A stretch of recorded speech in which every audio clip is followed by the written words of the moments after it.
Hello, everyone. This is Tom Fox, and I'd like to welcome you to a special edition of Popcorn and Compliance. As you know from prior episodes, Megan Dougherty, co-founder of One Stone Creative, and I are huge MCU fans. So we've decided to do the MCU movie oeuvre. That's right. We're going to do all of the MCU movies in this special podcast series. Over this series, we will take a look at the storylines, some of the cookies and other cool things. We'll describe the great action scenes from each episode, and then we'll take a look at issues raised by each episode. It's going to be a lot of fun. We will take things from the societal angle, from the social justice angle, from the MCU angle, and perhaps even from the compliance angle. But if you're an MCU fan or you're a compliance fan, I know you will enjoy. In this episode, we consider Ant-Man. I know you will enjoy it. Popcorn and Compliance, the MCU Series, is a special production of the Compliance Podcast Network. Hello, everyone. This is Tom Fox, back again with Megan Dougherty for our continued exploration and our challenge, which is we're going to review the entire MCU on Popcorn and Compliance. Why? Well, because it's there, and we're uber duper MCU fans. We're going to review these films in chronological order, not by release date. And I have to say, if you've never watched these, watch them in chronological order. It makes a lot more sense. But today we're back with The Age of Ultron. I'm Tom Fox, your co-host, founder of the Compliance Podcast Network, and the voice of compliance. And I'm Megan Dougherty, co-founder of One Stone Creative. And so, let's get into The Age of Ultron, the next Avengers proper movie.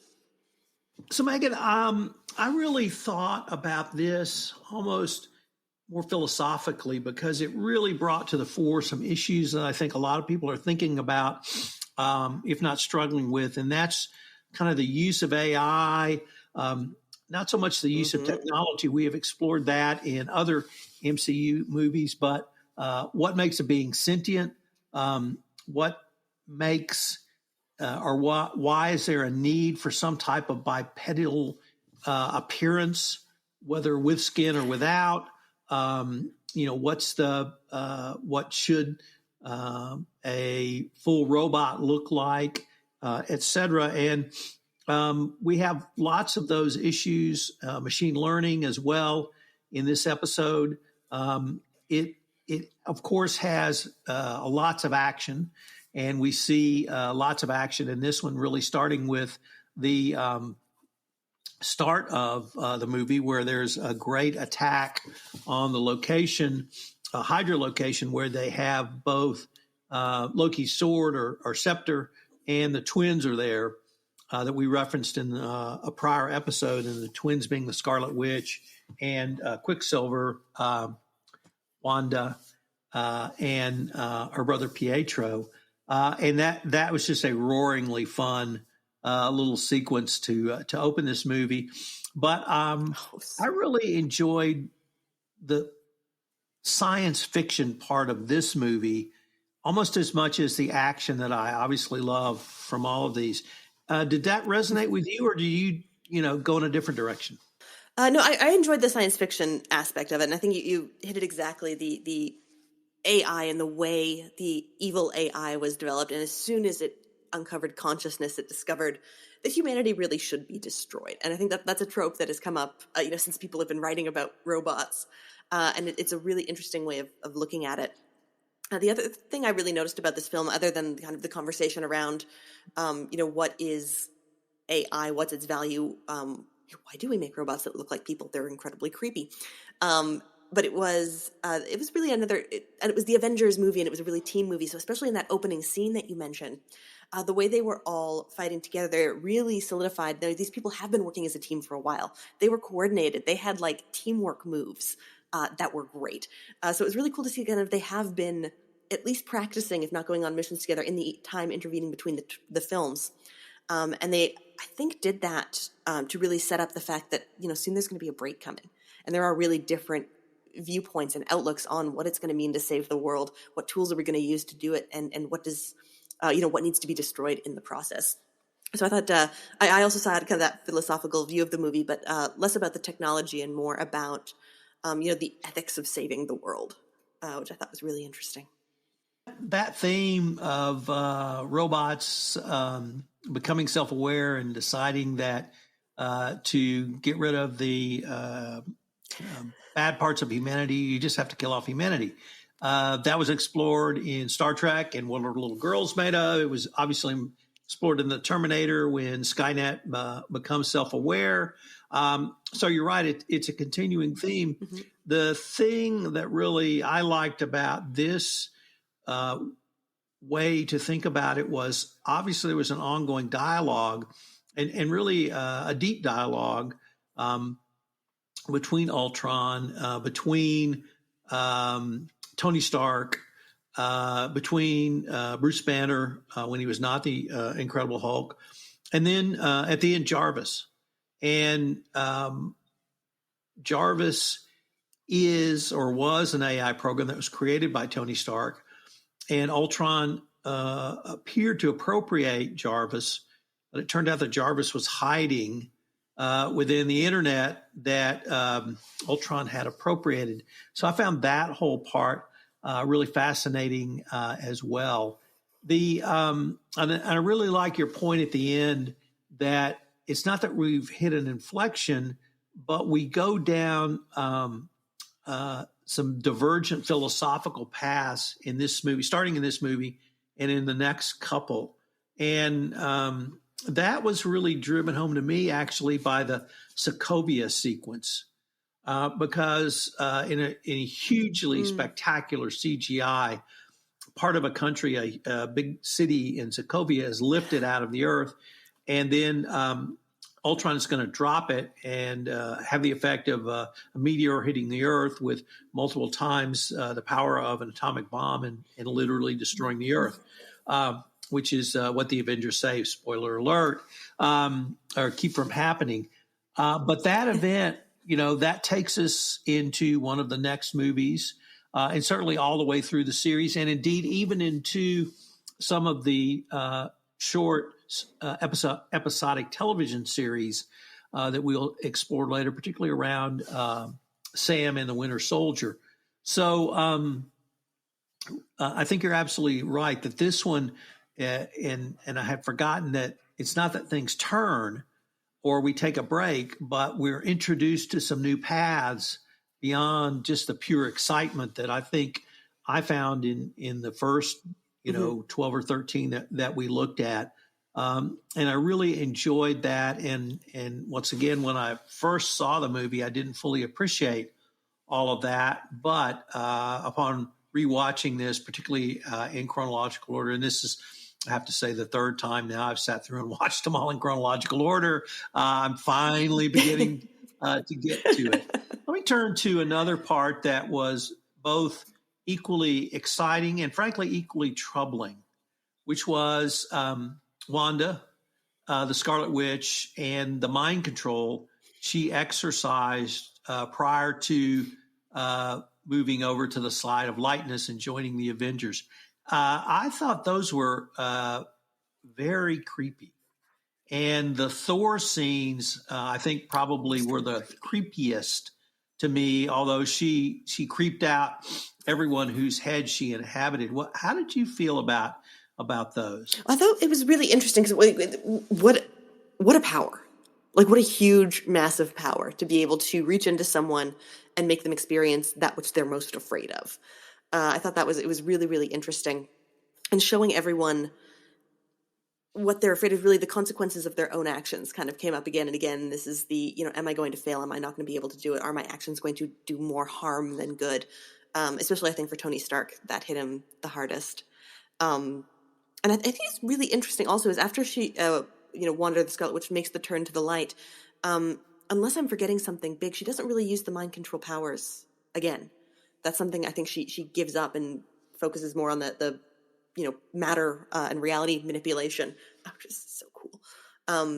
But it really, it was her evil power, not her good power. Right.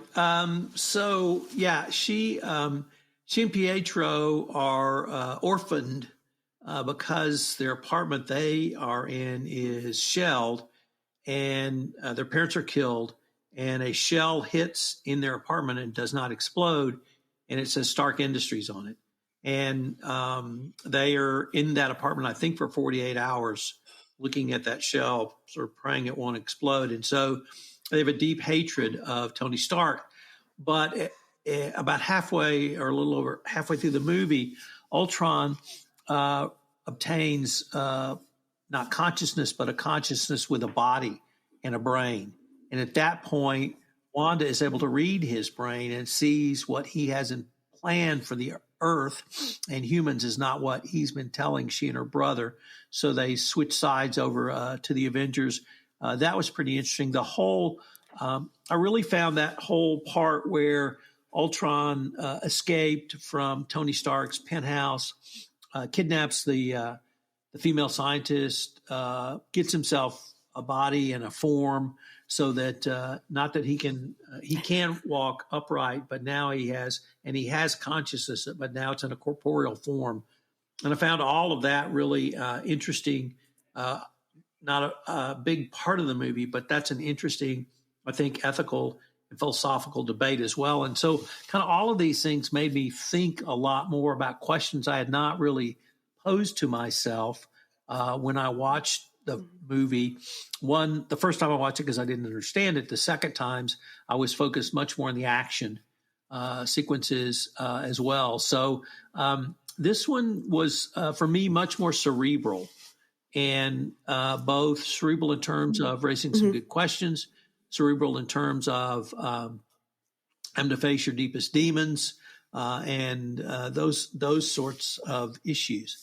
So how about some Easter eggs or other things that you saw running through this that you wanted to bring up? Well, the just a last point on the twins, which I thought was really nice, because they were radicalized as children, basically to join this, effectively a terrorist organization. And I thought that the fact that was that when Wanda saw what the outcome was going to be, it was going to be the destruction of the world, the destruction of all these people. That's what made them turn, because, no one gets radicalized so they can be the bad guy. It's always for a good, or at least a well-intentioned purpose. And, thinking you're going to be doing what's right. And I loved the way they changed sides when they found out, what they were actually working for. I thought was really lovely. And then in terms of Easter eggs, I think my favorite was language. Do you kiss your mother with that mouse? Just the teasing of Cap for this kind of 40s sensibilities was delightful.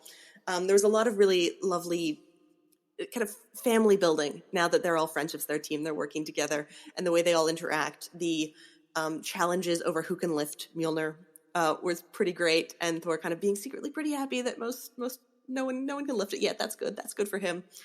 And finally, well, not quite finally, but Hawkeye. We have to talk about Hawkeye, because this was really a formation and a development of Clint as a character too, getting to see his family, getting to see a better look at the kind of relationship he and Nat had, how she was involved with his family, and how Clint, for as soon as we saw that he had a family and this beautiful farmhouse and his lovely wife and his precious children, he became dad.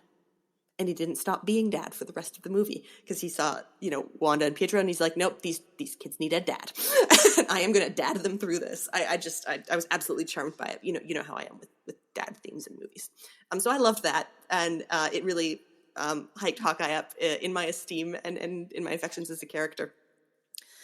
And the other kind of, I guess, big one was the Nat and Banner relationship, and Hulk as a character being used. And I thought kind of that betrayal of Banner at the end when Bruce and Nat were going to run away, and she pushes him over the edge, and she's like, sorry, we need the other guy. And I think that it broke something in him. It broke something really vital in him, and I think that's why he fled at the end. And I just thought it was pretty heartbroken, because they would have been a great couple. I liked that relationship. Whew, and those are my thoughts. What about cookies and Easter eggs for you? We're going to have a quick word from our sponsor, and we'll be right back with more on MCU The Winter Soldier.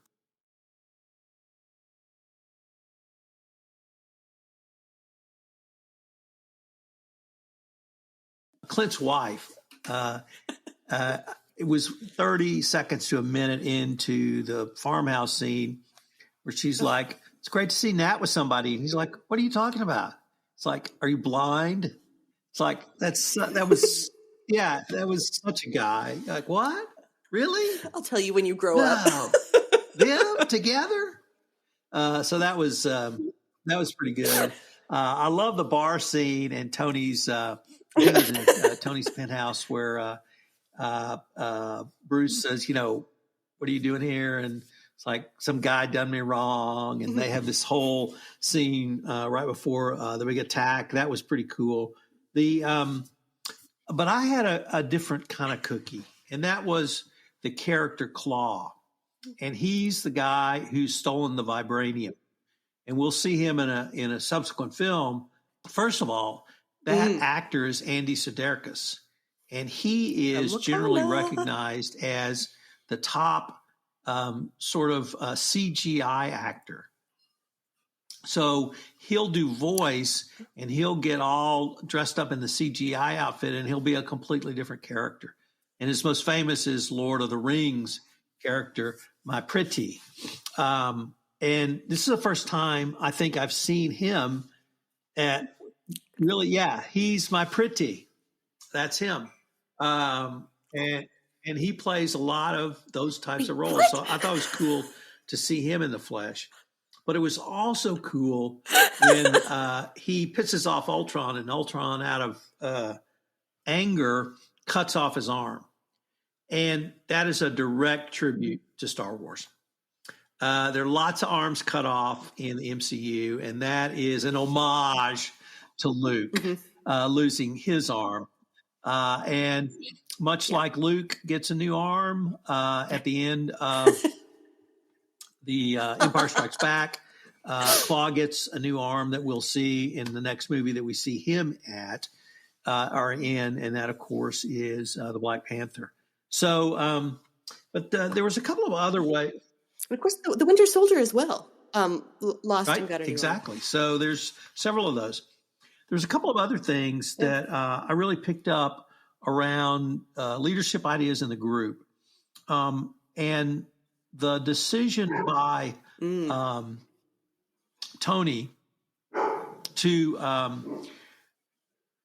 build Jarvis without telling anyone is the start to the crevicing and breaking apart of the group that we see in some upcoming movies. And that really spoke to me about why you don't make unilateral decisions as a leader, and whether the decision was right or wrong is not the point. It was that if you're a team, you have to make, even if you're the leader of the team, you need to not make unilateral decisions. Second is, you touched on this, Megan, which is coming together as a team. And the first major scene that we talked about, where they attack the Hydra facility, really showed what happens when you combine strengths. And I thought it was the outcome of them having spent some serious time together. Next, fear is the ultimate derailer. And we saw that as a huge part of this movie as well. And then you also hit on my next point, which was have a contingency plan, which was when Nat threw Banner over the cliff, said we need the other guy. And so that was the contingency plan. We need the other guy. And we have another guy, and we have a Hulk, and he shows up. So it was, I thought, a vision. And we do have a vision, and we see vision. So where does this one kind of fall in who is worthy? That's a great point. Where does this fall in terms of like or dislike for you, Megan? I definitely like this one. I really did. I love the form-up moments. And so, we got it right at the beginning and then right at the end, before, as the city is raising into the sky and they're fighting off the little bits and pieces of Ultron. Really, really great moments. And I like how they let themselves really have fun. The writing was funny. They were enjoying each other's company, as well as fighting the bad guys and saving the world, for good or ill. And I think there was one moment that really hit that home for me, that they're friends now. And it was when Stark and Thor are kind of standing outside headquarters and they're just chatting about whose girlfriend is smarter and more impressive. And they're having this little back and forth. It's like, oh yeah, I think mine's going to win a Nobel Peace Prize. Pepper's running a whole company. It's like, I would listen to their podcast where they're just fighting about whose girlfriend is cooler forever. So the affection is established, between the team and between us listening. So I think this is pretty high up on my list of ones that I really liked. I didn't get so much out of it the first time I watched it. It just kind of felt like a filler movie in between, the big ones or the exciting ones. I liked it a lot more on the second viewing. I got a lot more out of it. And I love how they're not shying away from, humorous little bits, letting them have fun, or the really important philosophical issues that you don't necessarily expect out of superhero movies. So I like it quite a lot. Well, I liked it much more in subsequent viewings. If I view it again, and I'm sure I will probably find additional levels that I hadn't seen yet. So I'm probably going to like it even more. But the other thing you hit on, I really want our audience to recognize is we go down some very different paths after this movie. And they're not all, action or espionage like Winter Soldier was. So we're going to look at, in a very entertaining way, some pretty important philosophical questions. And this one for me is one of the inflection points where we start to do that. So unfortunately, we're end of our time for this episode, but please join us again for our next episode where Megan and I will be back to take up Ant-Man. Can't wait. This is Tom Fox again. Thank you so much for listening to this episode of Popcorn and Compliance, the MCU series. I hope you will join Megan and I next time where we take up the Age of Ultron. So I'd like to tell you about a special podcast series that recently premiered on the Compliance Podcast Network, Trial of the Century, the Enron Trial, where with business journalist Lauren Steffi, who covered the Enron trial, we take a look at the trial of Enron as opposed to the bankruptcy. I know you'll enjoy it if you like fraud, if you like trials, or you just like a good story. Check it out on the Compliance Podcast Network.